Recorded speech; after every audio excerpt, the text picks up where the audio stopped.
Right on to the real, much love to these haters. It's time for the Lakers. It's time for the Lakers. Right on to the real, much love to these haters. It's time for the Lakers. It's time for the Lakers. Right on to the real, much love to these haters. It's time for the Lakers. It's time for the Lakers. YouTube family, of course, it is your boy B New. I'm coming at you on this Saturday, and first and foremost, as always, want to send out positive vibrations and blessings to anybody who could be listening.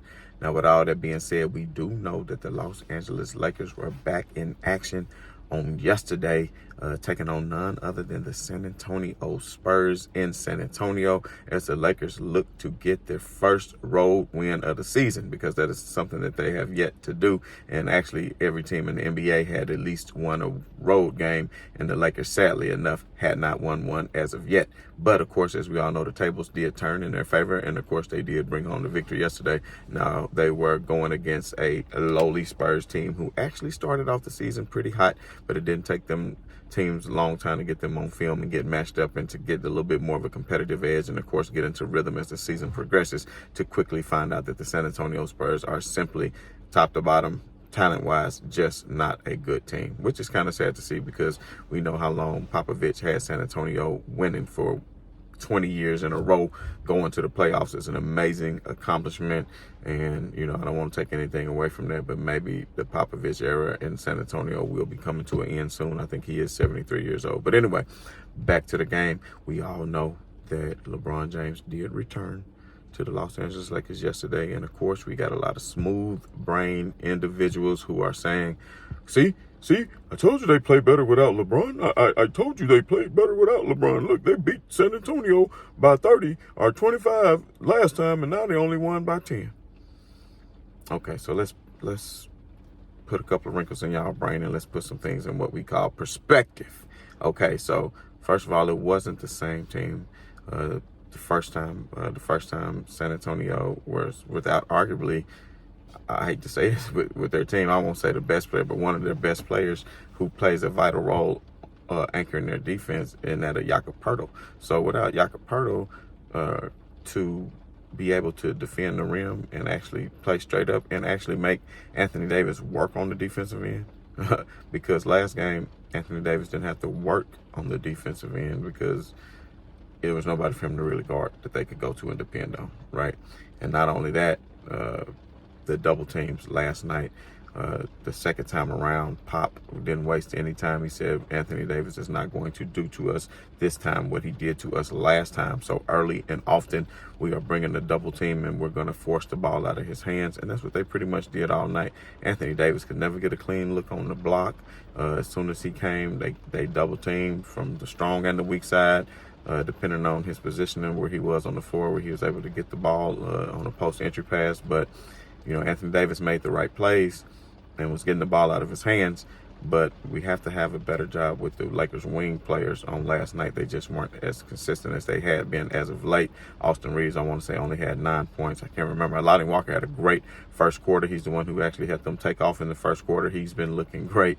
I did notice on one play where he got called for a travel, LeBron was wide open over in the corner and was asking for it, and Lonnie Walker just cut to the basket anyway and got called for a travel, and LeBron James just stood there like this the whole time, which I think is a little bit too much. LeBron, we get it. They're going to see it on film, but I know you're trying to get a point across, make the extra pass to the open man and trust your teammates, and that's something ultimately that you have to do. And it's not just because he's LeBron James, because LeBron James' touch seemed like it was back last night. He was hitting his jumpers. You could tell he still needed to find a little bit of a rhythm. He did have 9 turnovers, which is atrocious. We'll point out, though, he was still a plus 16 while on the floor. So his turnovers didn't necessarily negatively hurt the Lakers, because they were able to get back on defense and prevent any kind of points from those turnovers. But it's still taking away potential points from the Lakers. And out of 22 turnovers for LeBron to have, almost half of those is unacceptable. Russell Westbrook, I think, only had 2 of those turnovers. So Russ has still been playing well. One thing I didn't necessarily like is Russ didn't finish the game, and I don't know how well that'll sit with him. I don't want, he's been coming off the bench, but they have been letting him finish games, but that was before Dennis Schruder too. So I know Dennis Schruder and Coach Ham have a relationship that goes way back. He was the one who he initially played for when he was first drafted in Atlanta, and they have a long-term relationship together as far as coaching. for him having coached him so many years, he was his direct responsibilities, as a lot of people already know. But, at the end of the day, he even called him Darvin at the press conference. So that lets you know he didn't say Coach Ham, he didn't say Coach, he said Darvin. So that lets you know what kind of relationship that they had together. So at the end of the day, I don't want that to affect Russ's mentality, because he probably thinking in his head, I'm 10 times better than Dennis Schruder. And to me, he is, and I think that the Lakers never had a chance last year to figure it out. And I think them getting off the gate slowly made them rush to want to bring Russell Westbrook off the bench, when I don't think it's necessarily Russell Westbrook's fault, because he has been playing well. Now, if he wasn't playing as well, but I do get it that you need somebody to anchor that second unit who is that good. And Russell Westbrook does that. He simply is doing that, But, excuse me. But LeBron too. And I noticed, even though LeBron came away with a plus 16, one lineup during I want to say the second quarter was LeBron, Troy Brown, Lonnie Walker, Dennis Schruder, and maybe Austin Reeves, I think. And that unit played pretty well together. So LeBron can definitely play with the second unit as well, get them involved, get assists. I can't remember. I think LeBron had 6 or 7 assists last night. He also had 12 rebounds, 20, 23, 24 points if I remember right, maybe just 21, I can't remember. But AD, of course, monster game again, 25 and 15. So people might just say, well, why is Anthony Davis? Look, LeBron came back and now he's not having the same 35, points, and his attempts weren't quite there. So I don't want Anthony Davis to feel like, well, LeBron James back, he can bear the brunt of this, these victories that we need to put on him. AD needs to still be more aggressive, although I will say they double-teamed him every single time last night. So he made the right play. They double-teamed LeBron some too. So, if they're going to be double-teaming 2 players that's on the floor at one time, then I just got to say it, somebody gonna have to step up and take advantage of it, because that's gonna leave a lot of open shots for players like Austin Reeves and Lonnie Walker, who I talked about on 2 shows ago, how great Lonnie Walker and Austin Reeves have been playing as of yet. Austin Reeves, it just wasn't there for him last night. He made some good plays on fast breaks, but as far as his shot attempts, it just wasn't falling. Lonnie Walker did cool down in the second half. He started off pretty warm, and really got it going early, to help the Lakers get their lead. But one thing I did want to focus on is, the Lakers were up by 18 at one point, and of course they had another atrocious third quarter again. They're the worst third quarter team in the league. I don't know why they come out of the locker room and do the same thing, but it shows me they're not one of the best first quarter. They're the best second quarter team in the league, believe it or not, but they come out in the first quarter sluggish too, and it may be something to do with the lineup as well, so I saw Troy Brown. He came out and hit his first 3, and nothing against Troy Brown, but I honestly think that I would like to see, Lonnie Walker, of course, was in there with Troy Brown, but maybe I would like to see an Austin Reeves in there with Lonnie Walker, LeBron, AD, and Schroeder to start it off. I think would have been better. Then you can bring a Troy Brown in off the bench with Russ, who can help make things happen. And then also, even though that would eliminate Austin Reeves from coming off the bench, you still got other players who, that's one thing I need to mention as well. I didn't like the fact that Thomas Bryant didn't get any minutes last night. I think he could have been effective against the Spurs last night, especially giving Anthony Davis breathers. But they elected to go with Wayne and Gabriel. Nothing wrong with that. Wayne and Gabriel have been playing fantastic. I already said his new nickname is the Mr. Cleanup Man. He's always getting to a loose ball. He's always getting a rebound. He's creating extra possessions, even getting the rebound off the free throw, creating extra possessions. He's just everywhere, so I'm not mad at that. But it wouldn't hurt to have a Thomas Bryant in that 5 spot and put Gabriel in that 4 spot on some of the rotations, depending on the matchups, especially when the Spurs are kind of going big with Jakob. They could have had Thomas Bryant in there, I think, who could have, took some of that burn. I think he's capable of guarding him. And then you could have had, Gabriel, who could roam free, get rebounds, and play great closeout defense on any shooters as they spread the ball around. So, I hate to see that he didn't get any minutes. I hope LeBron returning doesn't cut into his minutes, because I like what I was seeing from Thomas Bryant.